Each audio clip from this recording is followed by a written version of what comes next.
They laughed at the Viet Cong's crude jungle traps, sharpened bamboo sticks, rusty nails, and pits covered with leaves. To American soldiers armed with M16s and grenades, they looked like relics from another age.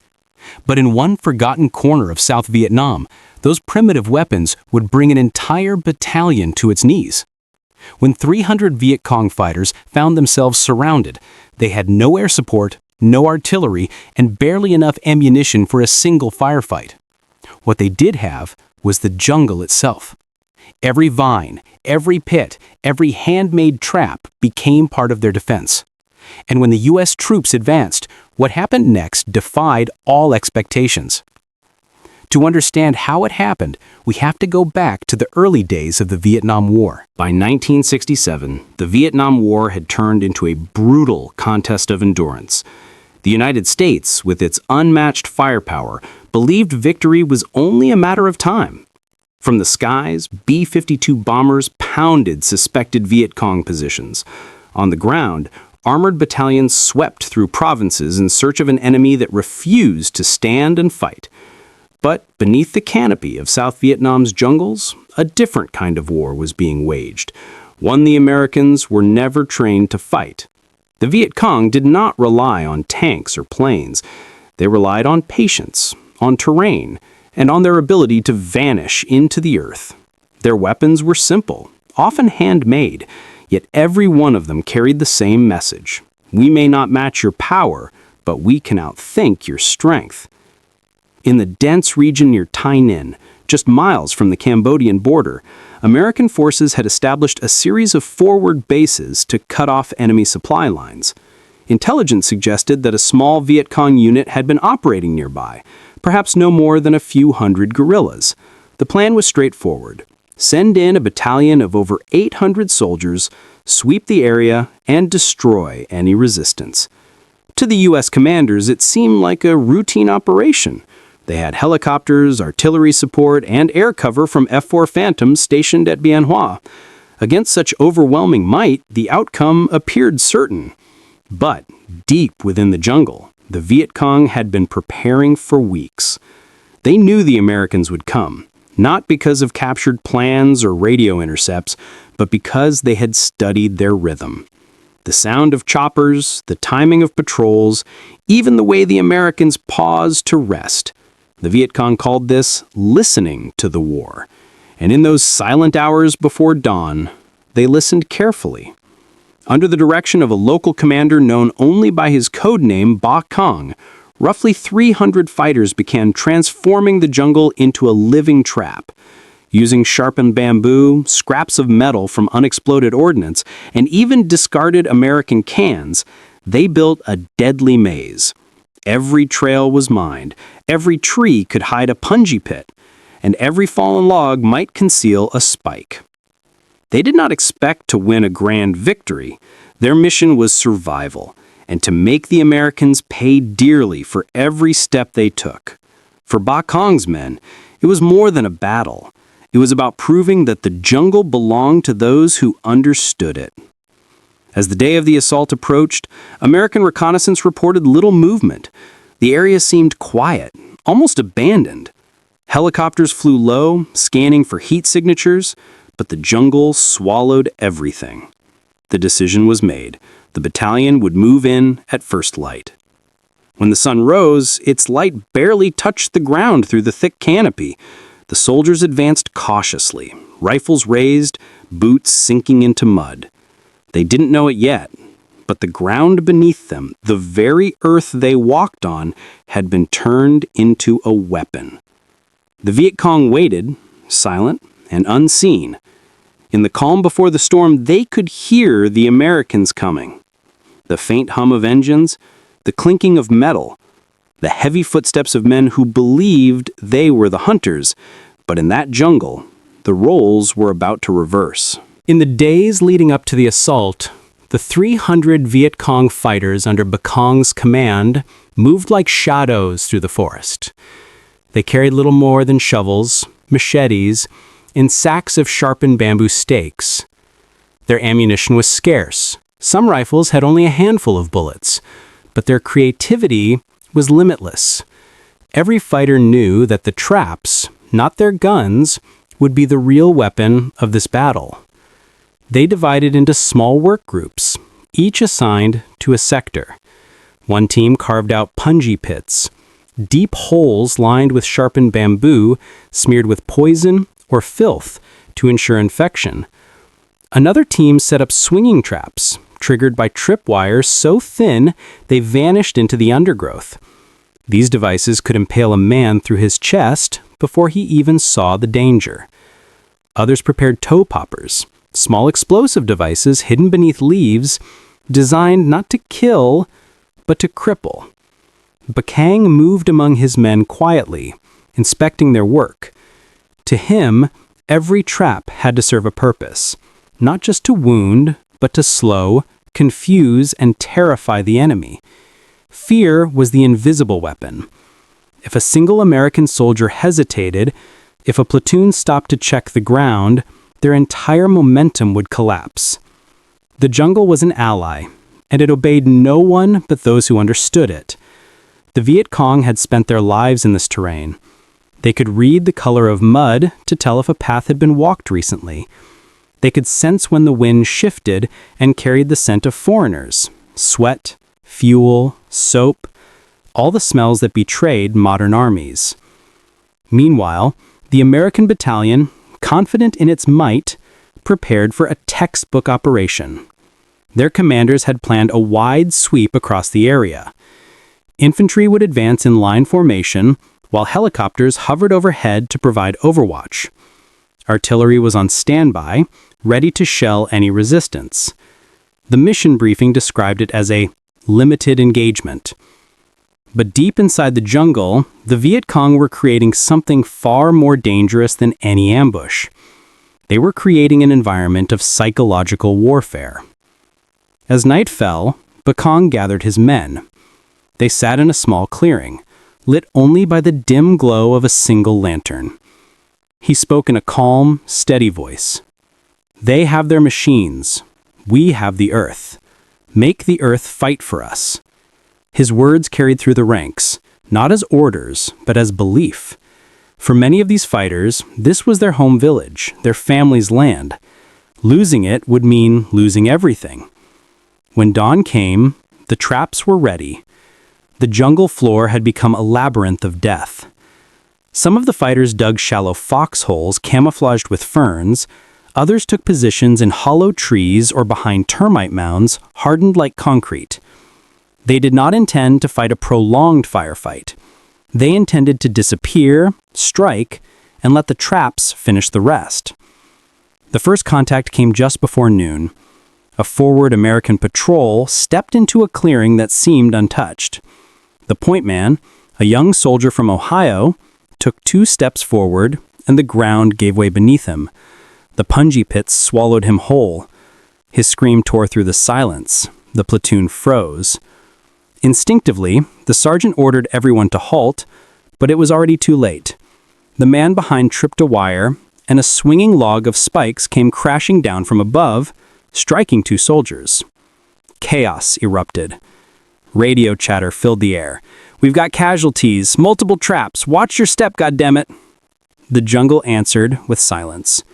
There were no gunshots, no visible enemy, only the rustle of leaves and the distant hum of insects. The Americans began to advance again, slower this time, cutting through brush, probing the ground with bayonets. But every 10 steps brought another scream, another explosion. Some traps were designed to wound and immobilize, forcing medics into the open. Others were timed with simple fuses, triggered by pressure plates made from wood and scraps of metal. For the Viet Cong, every moment the Americans hesitated was a victory. They moved unseen, watching from hidden burrows. When the Americans called in artillery strikes, the shells exploded harmlessly in empty jungle. When choppers tried to spot movement, they saw nothing but endless green. The traps had already done their job. They had frozen the enemy in fear. As the day dragged on, exhaustion began to set in. The heat was unbearable, and every rustle in the jungle seemed like an ambush waiting to happen. American troops started marking the safe paths with colored tape, But by the next morning, the markers had vanished. The Viet Cong had replaced them during the night, leading patrols straight into new kill zones. One American lieutenant later wrote in his field journal, "We were fighting ghosts. Every path looked safe until it wasn't. Every sound made us jump. You could feel the jungle watching you." Meanwhile, Viet Cong's fighters continued to strike only when the odds were perfect. A small unit would open fire from one direction, drawing attention, while another silently reset traps behind retreating troops. Ammunition was precious. Every bullet had to count. When they ran low, they resorted to crossbows and spears. The Americans couldn't believe it. In their minds, war was supposed to be fought with technology and precision. But here, technology was useless. By the third day, the battalion had barely advanced a kilometer. Casualty reports piled up, not from firefights, but from traps. Legs shredded by spikes, hands torn apart by hidden grenades, soldiers paralyzed by fear. Commanders ordered air support, but pilots refused to bomb areas without clear targets. The enemy was invisible. In the heart of the jungle, Viet Cong listened to the distant explosions and knew their plan was working. He told his men, "They have more soldiers, but they cannot fight the jungle." For the first time, American troops began to pull back, creating defensive perimeters and calling for evacuation of the wounded. The mission to clear the area had turned into a desperate attempt to survive it. As the sun set on the third night, the Viet Cong melted back into the darkness. The traps remained, silently waiting for whoever dared to return. The jungle had reclaimed its ground, and the Americans had learned that in Vietnam, the terrain itself was a weapon far deadlier than any rifle. The morning of the fourth day began with an eerie silence. The Americans had dug in overnight, forming makeshift perimeters with sandbags and claymores. The jungle around them was still, unnaturally so. No birds, no insects, only the faint whisper of wind moving through leaves that seemed to be watching. Every man felt it. Something was coming. At dawn, the battalion commander gave the order to resume the sweep. He believed the enemy had retreated, that the sudden drop in contact meant the Viet Cong had finally been broken. Helicopters hovered above, their rotors slicing the humid air, scanning for movement. Then, as the first platoon advanced, the jungle erupted. A single rifle shot cracked through the silence, then another, and another. Muzzle flashes burst from the trees, followed by a chorus of explosions. The Americans dove for cover, returning fire in all directions. But they couldn't see the enemy. The bullets seemed to come from everywhere, the treetops, the ground, even the shadows themselves. What they didn't know was that Viet Cong had been waiting for this moment. For 3 days, his men had remained hidden, conserving ammunition, letting the traps do the work. But now, with the Americans pinned and disoriented, he unleashed the counterattack. Hidden squads opened fire from carefully prepared spider holes. Others triggered booby traps they had buried days earlier, mines fashioned from unexploded American ordnance. The explosions tore through the jungle floor, sending mud, leaves, and shrapnel into the air. A line of soldiers was thrown backward, their radios destroyed. The battalion's communication network collapsed within minutes. The commander tried to call for air support, but the canopy was too thick for precision strikes. Napalm would have been suicide. His men were too close to the enemy. The only choice left was to push forward and break through. He ordered his troops to advance. The Americans charged, firing wildly into the green haze. For a moment, they seemed to make progress, but then came the screams. A squad on the left flank hit a hidden minefield. Every step triggered a new blast. On the right, another platoon walked straight into a pit lined with bamboo stakes. The wounded begged for help, but every attempt to rescue them risked setting off more traps. Viet Cong watched through a narrow slit in the ground. His face was expressionless. He gave a quiet signal, a sharp whistle, and 2 of his fighters rolled grenades down a slope into the advancing troops. The explosions echoed through the jungle like thunder. One American survivor later recalled, "It wasn't a battlefield, it was a nightmare. The ground itself hated us." As the chaos unfolded, the Viet Cong used the confusion to move. They knew every tree, every ditch, every hidden path. While the Americans were still reacting, the guerrillas were already repositioning. Small groups crawled through tunnels barely wide enough for a man, emerging behind enemy lines.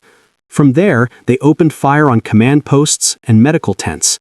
The battle devolved into madness, the air filled with smoke, screams, and the stench of gunpowder. Helicopters tried to land to evacuate the wounded, but faced heavy small arms fire. One Huey was hit and spiraled down, crashing into the tree line in a burst of flames.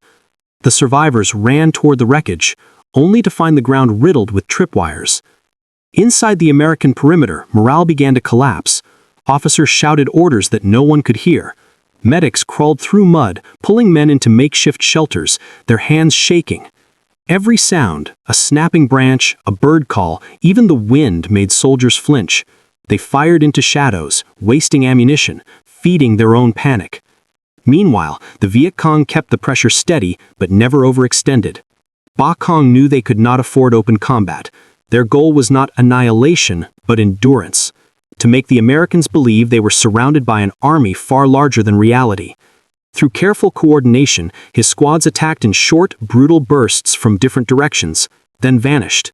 To the Americans, it felt like hundreds of enemies striking at once. By midday, the battlefield was a wasteland of shattered trees and burning foliage. Smoke curled through the canopy, thick and suffocating.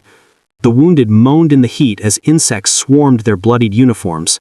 Somewhere in the chaos, a lone radio operator managed to reach command. "We're taking heavy fire, multiple casualties, enemy all around us." Then the line went dead. The battalion commander realized the truth. They were trapped. Surrounded not by a visible army, but by an environment turned hostile. Every step forward meant losing more men. Retreat seemed the only option, but even that was dangerous. The paths they came through were now death traps. As night approached, the Americans pulled back to a small hill for evacuation. Helicopters would come at dawn. Until then, they had to hold their ground. They set up flares and defensive positions, every soldier on edge. But Ba Cong was not finished. Under the cover of darkness, his men crept closer. They moved barefoot, silent, blending into the forest. Around midnight, they began triggering sound traps, tin cans, bamboo rattles, and whistles made from spent cartridges to keep the Americans awake and terrified. Every noise made them fire blindly into the dark, revealing their positions. Then came the final blow. At 2 a.m., the Viet Cong launched their last coordinated assault. Mortars fired from hidden pits rained down on the hill. Guerrillas shouted, screamed, and banged on trees to create the illusion of a massive force. The Americans opened fire in every direction, the jungle lit by muzzle flashes and explosions. Through the chaos, a small team of Viet Cong fighters crawled toward the command post. They carried only knives and satchel charges. When they were spotted, they detonated themselves, blowing a gap in the perimeter. The shockwaves sent debris flying, shattering what little order remained. The Americans responded with everything they had: grenades, M60s, even close-range airbursts. The jungle became a storm of fire and light. Trees splintered, flames roared, and men screamed. For a few minutes, it seemed the world itself was ending. Then, as quickly as it began, it was over. The Viet Cong melted back into the shadows. Their final assault had lasted less than 20 minutes, but it broke the battalion's spirit completely. The remaining soldiers held their ground until dawn, too stunned to speak, too terrified to move. When helicopters finally arrived, the landing zone was chaos.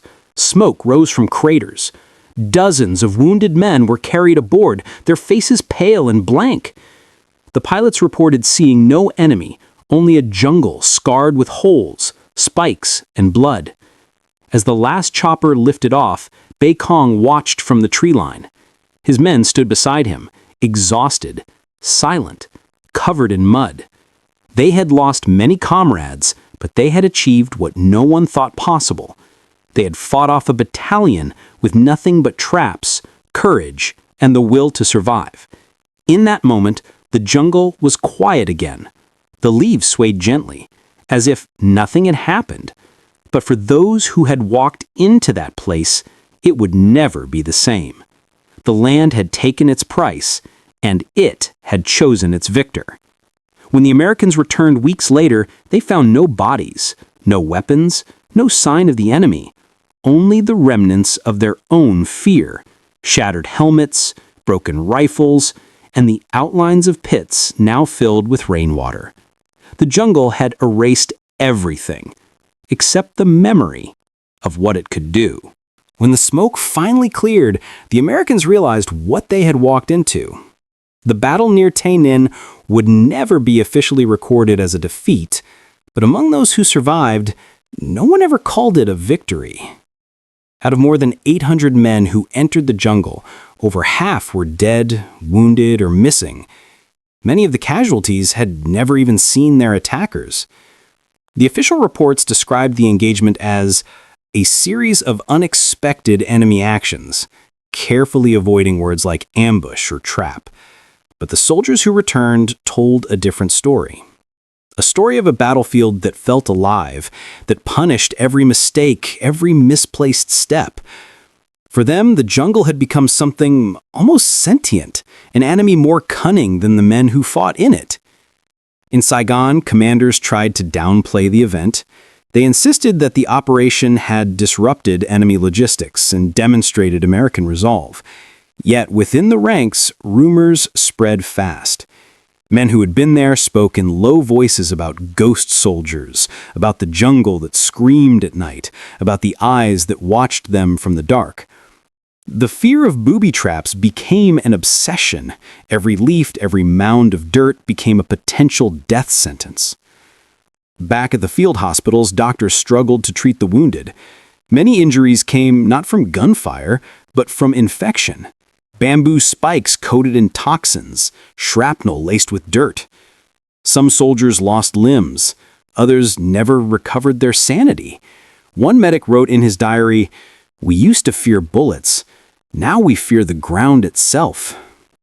For the Viet Cong, the battle was more than a tactical victory, it was proof of concept. Their homemade traps, crafted from nothing but wood, metal scraps, and ingenuity, had neutralized a modern technologically superior force. They spread the lessons across other provinces, teaching new recruits how to let the environment fight for them. The jungle, they said, was their greatest general.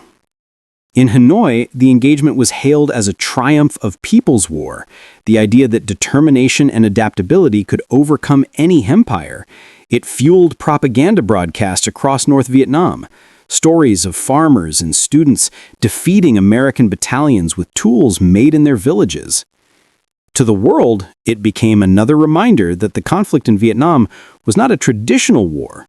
It was a test of endurance, spirit, and imagination. But for the Americans, the consequences were far-reaching. Intelligence analysts began to reassess their assumptions about the enemy. They realized that every bomb dropped, every base established, only hardened the resolve of those they fought. The Viet Cong's traps were not just weapons, they were psychological warfare. After Tay Ninh, American units grew increasingly cautious. Patrols slowed, progress through the jungle became painstakingly methodical. Engineers had to clear paths with bulldozers and explosives before troops could move. The war, once driven by speed and mobility, bogged down into a crawling, paranoid grind. Journalists who visited the area months later found only silence. The jungle had swallowed the battlefield, reclaiming every scar. Craters were filled with water, the remains of helmets and rifles rusted under moss. Villagers nearby refused to go near the area after sunset. They called it the forest that eats men. The psychological wound lingered long after the physical battle ended. Veterans who returned home spoke of the traps in nightmares. In letters to their families, they described a constant fear that followed them, a sense that danger could come from the ground, the trees, even the wind. Military historians would later mark the battle as a turning point, a small, forgotten engagement that symbolized the futility of trying to overpower an enemy who turned the land itself into a weapon. It became a study in asymmetry, how a few hundred poorly armed fighters could hold off a modern army by understanding terrain, patience, and fear. For Ba Kang and his surviving fighters, there were no medals, no parades. They simply vanished back into the jungle, blending once again with the earth they had fought beside. To them, victory was survival. They left behind nothing but stories, whispered through the trees, carried by the wind, remembered only by those who dared to enter that place again. In the end, the battle near Tay Ninh was not just about who held the ground. It was about who truly understood it. 300 men, armed with traps and courage, had rewritten the rules of modern warfare. Their victory wasn't measured in territory gained, but in fear sown. Fear that spread through every American patrol that stepped into the jungle afterward. For the Viet Cong, it proved a timeless truth. Technology could fail, but human ingenuity never would. Every rusted nail, every sharpened bamboo stake, every silent pit dug beneath the ferns carried the spirit of resistance. They didn't need tanks or aircraft, only patience, knowledge, and the will to survive. The jungle remembers. The soldiers who entered it learned that lesson too late. Some say that even now, if you walk through those same woods, you can still feel the weight of that day. The silence before the scream. The ground shifting beneath your feet. War is not always won by those with the biggest guns, but by those who understand what their enemy fears most. And in the humid darkness of Vietnam, fear itself became a weapon. Next time, we'll uncover another story, one where the skies above Vietnam became just as deadly as the ground below. The tale of how American pilots learned that the jungle wasn't the only place waiting to strike back.